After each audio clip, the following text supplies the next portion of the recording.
The metal screams, not the roar of engines, not the bark of guns. Something worse. The sound of aluminum tearing like paper, rivets popping like gunfire, the groan of a bomber that should already be dead but refuses to fall. Franz Stigler banks his Messerschmitt 109 into firing position and sees something impossible. Daylight. Through the Boeing B-17 flying fortress. Through holes so massive he can count the men inside. Through wounds that expose a bomber's skeleton, its wiring, its very soul. 3:47 in the afternoon, December 12, 1943, above Bremen, Germany. The winter sun hangs low and cold. Franz's fighter closes the distance. 500 meters. 400. He can see everything now. The tail gunner slumps in his position, head forward, not moving. The bowl turret hangs motionless, its guns pointing at nothing. The waist gunner's positions, empty or occupied by shapes that don't shift, don't aim, don't track his approach. And in the cockpit, through the shattered plexiglas, a pilot fighting controls with both hands, his face visible, his youth visible, his terror absolutely visible. Franz has made 92 kills. He is 28 years old. He is Luftwaffe. This is his job, but something in his hands refuses a trigger. If this story moves you, please hit that like button and subscribe. These moments from history, when individual conscience transcended the machinery of war, deserve to be remembered. 6 hours earlier, Second Lieutenant Charles Brown sits in the briefing room at Kimbolton, England, drinking coffee that tastes like burnt wire. He is 21 years old. This is his first mission as aircraft commander. The target, industrial factories in Bremen, Germany. The promise, heavy flak, fighter opposition expected. The reality waiting for them in the winter sky, worse than anyone imagined. Charlie names his bomber Ye Olde Public.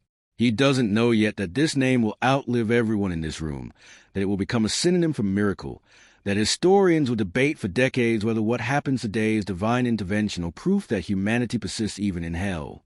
His crew, 10 men. Navigator Hugh Eckenrode, Bombardier Ol Sadok, Engineer Pinky Luke, Radio Operator Doc Blackie, Bull Turret Gunner Sam Blackford, Tail Gunner Hugh Levi, Waist Gunners Pachout and Humphreys. Their average age, 22. Their combined combat experience, minimal. Their faith in American training and American machinery, absolute. They've been told a fortress can take punishment. They've been told German fighters are skilled but overmatched. They've been told that if they hold formation, if they maintain discipline, if they trust a plan, they'll come home. At 0730 hours, Ye Olde Pub lifts off from Kimbolton with 379 other bombers. The roar of 1,200 engines shakes the earth. The formations tighten. The Atlantic coast passes below. Then the North Sea. Then Germany. Then hell.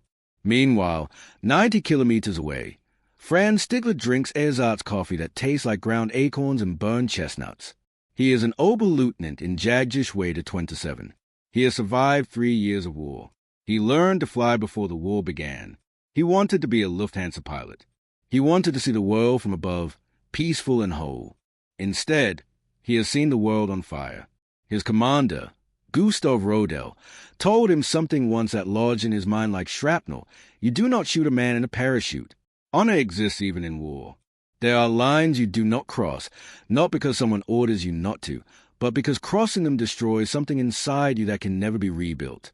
Franz doesn't know yet that he will remember those words today. Doesn't know they will define everything. At 1 p.m., the alert sirens wail. American bombers inbound. Franz runs to his Messerschmitt, pulls on his gloves, checks his ammunition. 270 rounds remaining from his morning sortie. Enough. More than enough. He doesn't know that in 4 hours he will wish he had 0 rounds. Doesn't know that ammunition will feel like moral weight in his hands. Over Bremen, the sky turns to metal and fire. Ye Olde Pub hold formation through the flak. Black bursts bloom around them like deadly flowers. Each explosion close enough to shake the airframe, close enough to send shrapnel rattling against aluminum skin, close enough to make Charlie's teeth clench and his hands grip the yoke until his knuckles turn white. They drop their bombs. The factory below erupts in smoke and flame. Mission accomplished. Then the fighters come. Focke-Wulf 190s. Messerschmitt 109s. They tear into the formation like wolves into sheep. Charlie sees a fortress explode, just disintegrate in midair. 1 second a bomber, the next second debris and smoke and men falling like broken dolls. A fighter makes a head-on pass. The world narrows to the muzzle flashes, the hammer of rounds hitting home, the shriek of metal tearing. Charlie's windscreen shatters. Glass explodes into the cockpit. Something hits his shoulder. Not a bullet, a piece of the airplane itself, torn loose and becomes shrapnel. Tail gunner Hugh Levi's voice on the intercom. Tail turret hit. I'm. Then static. Then nothing. Ball turret gunner Sam Blackford doesn't answer when Charlie calls. The ball turret rotates slowly, aimlessly, its gun silent. The bomber shudders. Another pass. The number 2 engine erupts in flames. Charlie hits the extinguisher. The fire goes out, but the engine is dead, propeller wimmling uselessly in the slipstream. The number 4 engine coughs, sputters, loses power. Not dead, but dying. They are falling behind the formation. The other fortresses pull ahead, maintaining speed, maintaining protection. Standard procedure, don't slow down for stragglers. The wounded are sacrificed so the healthy can survive. Charlie watches the formation disappear into the distance. They are alone now, alone over Germany in a bomber that's more whole than A-plane, bleeding fuel and hydraulic fluid, engines failing, crew wounded or dead, 250 kilometers from England in safety. He drops to 50 meters altitude, treetop level. If they can stay low, maybe the fighters won't see them. Maybe they can slip away in the ground clutter. It's 3:45 p.m. The winter sun is already fading. They limp west, every second a gift, every kilometer a miracle. Then Franz Stigler sees them. His refueling at a forward A-field when the ground controller radios. Lone B-17, heading west, altitude 50 meters. Franz launches immediately. One more kill and he'll earn the Knight's Cross with oak leaves, Germany's highest military honor. One more kill. Just one. He spots a bomber from 5 kilometers out. Even at this distance, he can see it's damaged. Smoke trailing from engines. Flight path unsteady, like a wounded bird struggling to stay airborne. Easy target. Perfect kill. He closes to firing range. 400 meters. 300. His thumb rests on the cannon trigger. The bomber fills his gun sight. He has made this shot 92 times. He knows exactly where to aim, exactly how much lead to give, exactly how. He sees the tail gunner, slumped forward, guns pointing at the sky, not moving, dead or unconscious. It doesn't matter, not fighting back, not a threat. He sees the bull turret, stationary, silent. He sees the waist gunner's positions. He sees shapes but no movement, no guns tracking him, no defensive fire. He pulls alongside. Close enough to see everything. Close enough that he could reach out and touch the aluminum skin if not for the prop wash and the physics of flight and the absolute impossibility of the moment. The fuselage is Swiss cheese. Holes everywhere, from 20-millimeter cannon fire, from shrapnel, from physics saying this airplane should not be flying, should have fallen from the sky 10 minutes ago, an hour ago, or the moment the first round hit home. He sees blood frozen on the aluminum, sees the tail section barely attached, held on by a few stringers in the grace of God, sees control surfaces shot away, hydraulic lines severed, oxygen bottles ruptured, and he sees the pilot, young, too young, fighting the controls with everything he has. Both hands on the yoke, shoulders straining, face set in concentration so intense it crosses into prayer. Charlie Brown looks left, sees the Messerschmitt, sees the German pilot 20 meters away, close enough to make out his face, close enough to see his flight suit, close enough to see his hand on the throttle, close enough to see death coming. But the German doesn't fire. Franz looks at the pilot. The pilot looks back. For 3 seconds that feel like 3 hours, two men who should be enemies just see each other. Not targets, not threats, just two men, both scared, both far from home, both caught in machinery so vast and terrible that their individual lives mean nothing to anyone except themselves. And Franz thinks, you do not shoot a man in a parachute. This bomber is a parachute. These men are already falling. They are dead if he shoots them. They are dead if he doesn't. But if he shoots them, he's the one who kills them. If he doesn't, maybe, they have a chance. Maybe physics will bring them down. Maybe the channel will swallow them. Maybe they'll crash on landing. But he won't be the one. He can't be the one. Fran slides into formation on the bomber's wing. Inside Ye Olde pub, the crew thinks they are hallucinating. Engineer Pinky Luke stares at the German fighter, waiting for the muzzle flash that will end everything. It doesn't come. Navigator Hugh Eckenrode watches the Messerschmitt hold position. What is he doing? No one answers. No one has an answer. This isn't in the training. This isn't in any manual. This isn't supposed to happen. Fran stays with them. They pass over German troops who raise their rifles, who could shoot the bomber down, who don't because they see the German fighter escorting it and assume it's a capture, a forced landing, something sanctioned and official.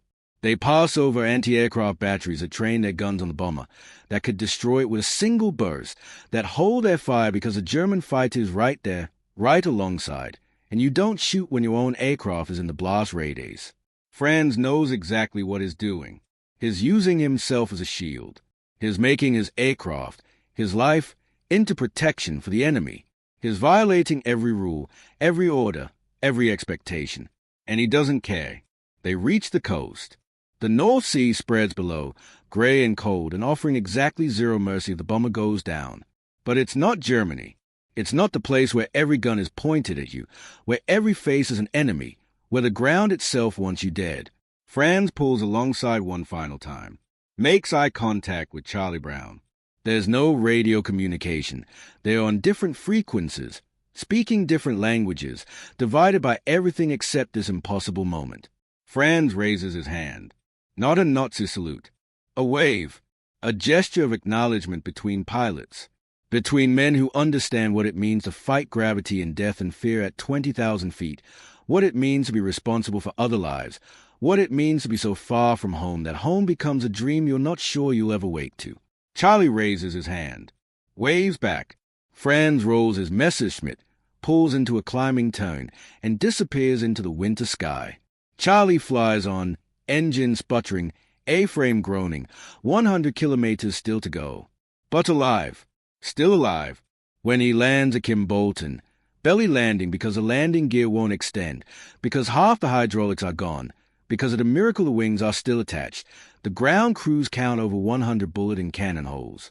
They count the damaged or destroyed systems, oxygen system, electrical system, hydraulics. 3 engines damaged or dead, tail section barely attached, nose cone shattered, multiple structural members severed. They count the wounded. Tail gunner Hugh Levi unconscious from oxygen deprivation and blood loss. Ball turret gunner Sam Blackfoot with shrapnel wounds. Half the crew suffering from frostbite because of fuselage holes let in the -40-degree air.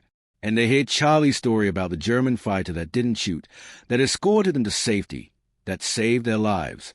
The intelligence officer listens, takes notes, says nothing.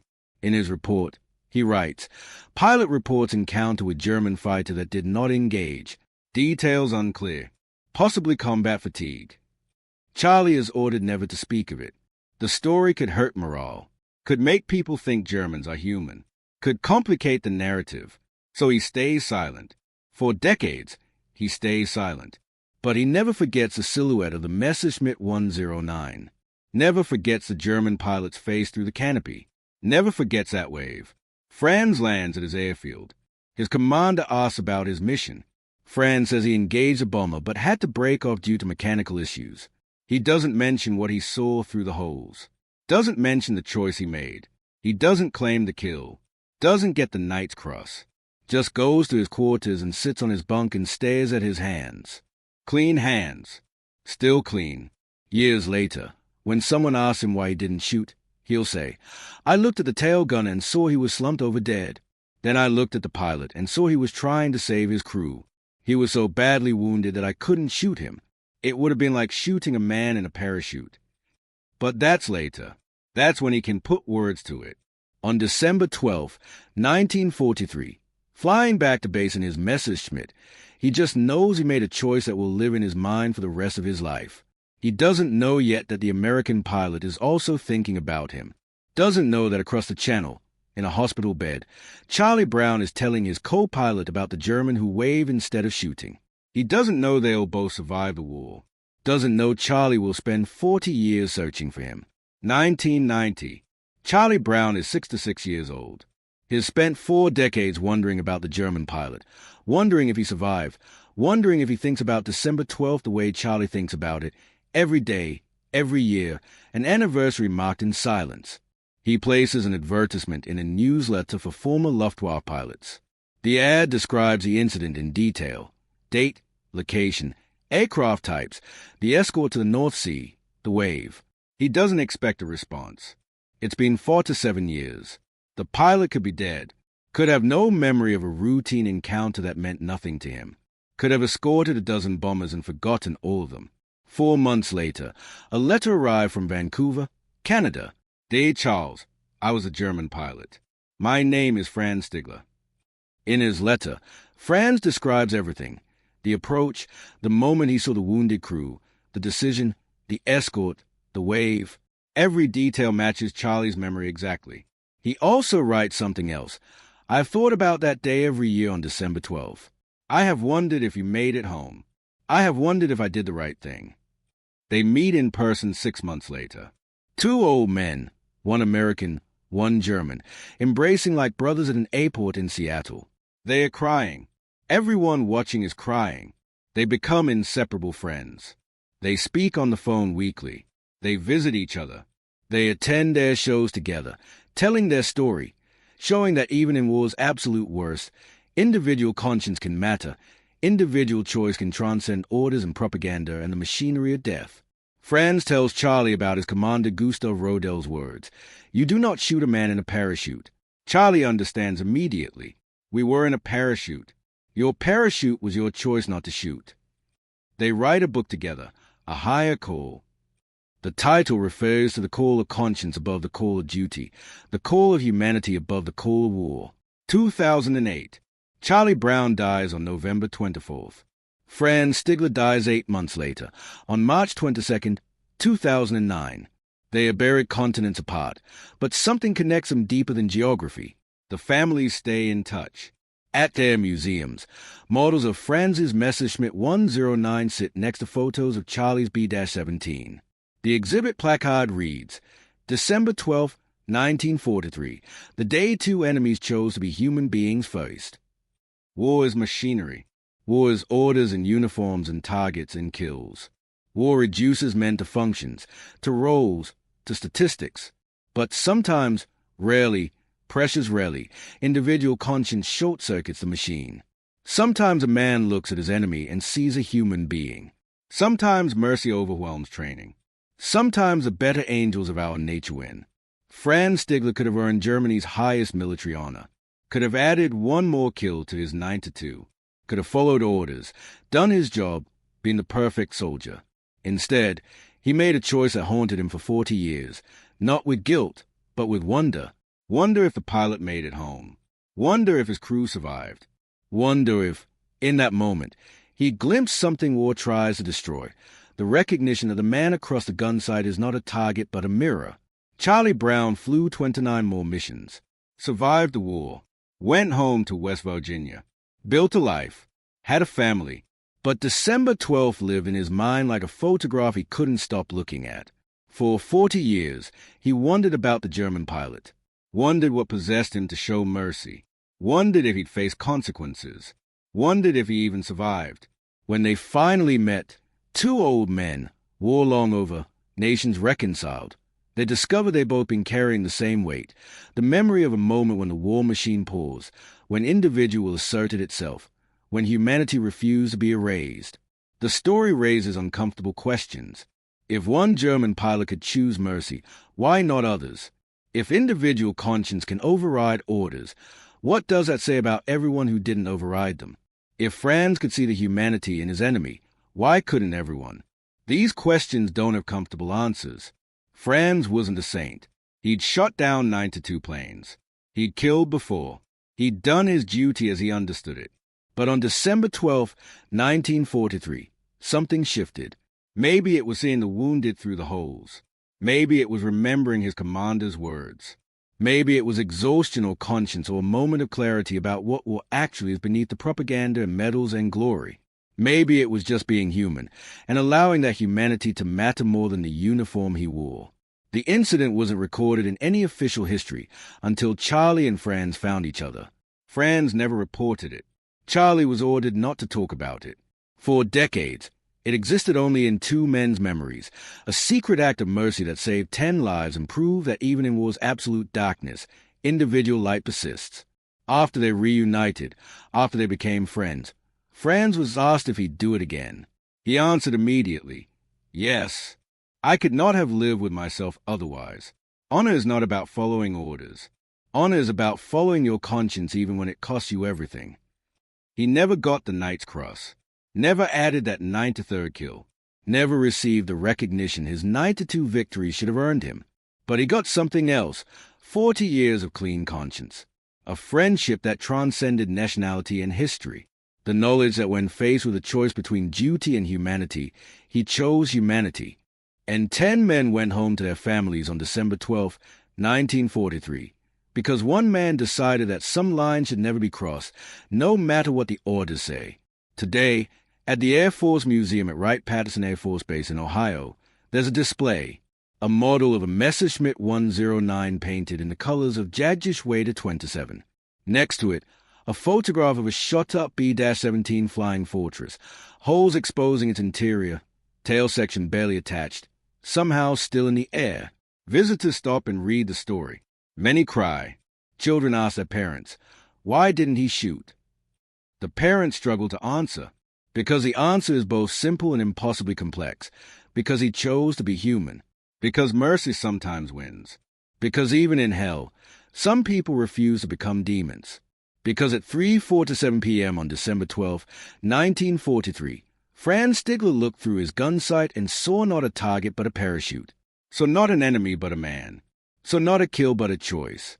And he made the choice that haunted him for 40 years, that defined him for the rest of his life, that proved that individual conscience can matter even when the entire world is at war. He chose mercy. And mercy won. If this story moved you, please subscribe and hit that notification bell.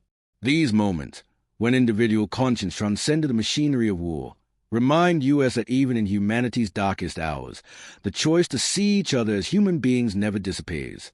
It's always there, waiting for someone brave enough to take it. Share this story. These memories matter. These choices matter. And the fact that Franz and Charlie found each other after 40 years proves that mercy, once given, echoes across time until it finds its answer.